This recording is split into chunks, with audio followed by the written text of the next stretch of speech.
What is up, guys? My name is Taps, and today I've got a game of kill confirmed on Dome. This is actually a requested gameplay. A few subscribers have requested me to do a tutorial on how to get a MOAB on this game, and how to do well in general on Call of Duty. So that's kind of what I'm going to do. I'm going to first do a little play-by-play of how I actually got the MOAB on this map Dome, and then I'm going to actually talk about in general how to improve at Call of Duty and how I've improved in the past. Now you'll see in the gameplay I'm using the ACR with a silencer. Obviously you'll all know the ACR is one of the better guns on the game. It's one of the most overpowered guns on the game. And so some of you might be thinking, oh, why are you using that? Well, to get a MOAB, you're not most of the time getting a MOAB with a harder gun to use. I'm not going to use a gun that I use in my mission for MOABs. Those gameplays come very few and far between. They're quite rare and they're quite lucky. But with an ACR, I can get a MOAB consistently, and it's actually through like good work and actually good thinking.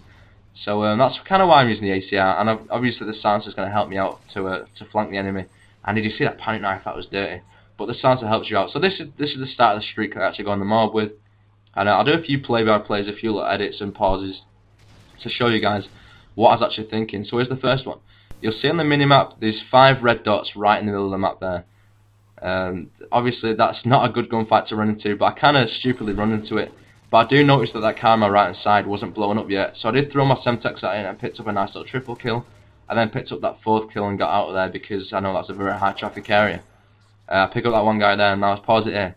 Look at the minimap. There's 4 blue arrows in the car park or towards that area from my team. That allows me to know that they're not going to be flanking me. And you see there on the left there's a guy watching the building, and there's 2 in the middle area. That allows me to know that the only way they're going to come for me and come round the back of me is through this dome. So that's why I push through to the dome, and it's my job now to watch this flank and make sure these guys don't push around and get behind my team, because obviously they'd all get shot in the back, and then that'd been a bad play by me if I hadn't watched the side. Right here, this is a nice little head glitch that not too many people know about. If you jump on that little ammo crate, you get a nice little line of sight over the red crate, which allows you to see kind of down this left side of the crates, and it's really hard to kill you off that if you're actually on it. And there's a lot of traffic coming down the area. Now you see the silencer that I'm using on the ACR has managed to get me behind the enemy, and I've actually been able to pick up all the guys who are in the middle from earlier on. Now I'll pause it right here. Look at my teammates. They're all towards this left side of the map. They're all looking towards the right side of the map. So I know that they're probably going to be spawning on the other side of the map.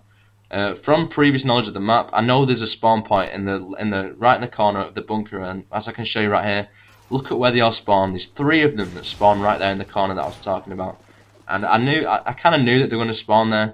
And that allowed me to know that there may be a guy, or maybe 2 or 3 guys going to be flanking around the side of us. So I decided to challenge them and watch the flank for my teammates. And it was actually a really good move, because as I turned the corner there's 1, 2, and there's a 3rd guy right there that may have killed me if he had an SMG. But luckily for me I had a shotgun, so I kind of got away with that one. But it was a good move, and I managed to get 3 kills out of knowledge of the map. Now I'll pause it again right here. Look at the red dots. There's 2 red dots. There's one on the top right and one on the top left.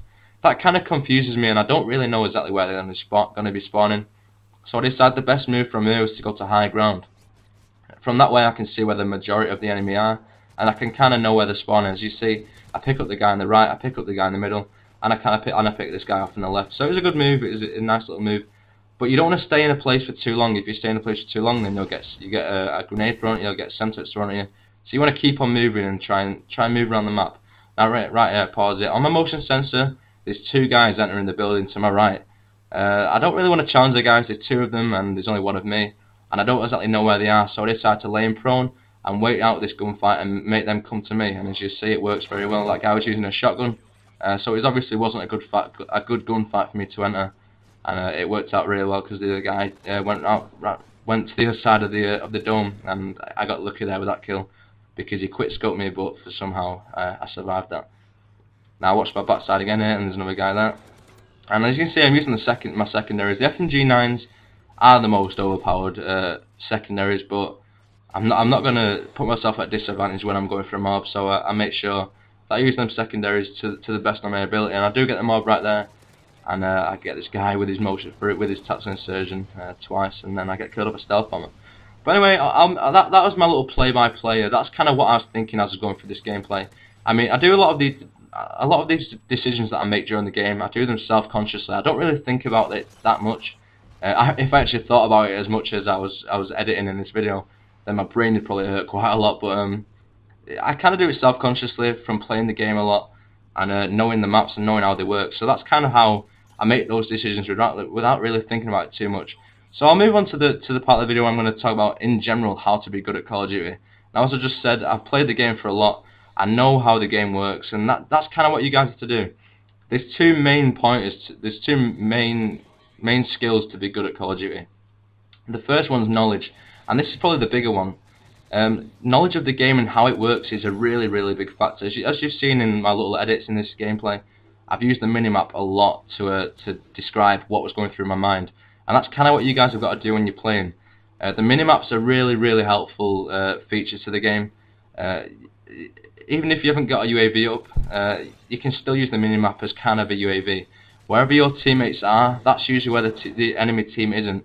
So you can kind of use that as a little UAV to know whereabouts the enemy team will be spawning, and that kind of helps me out when I look at the minimap. Even if there isn't UAV up there and there isn't any red dots, I usually know whereabouts the enemy team will be because my teammates aren't there. The second and another big skill you need to have in Call of Duty is gun skill.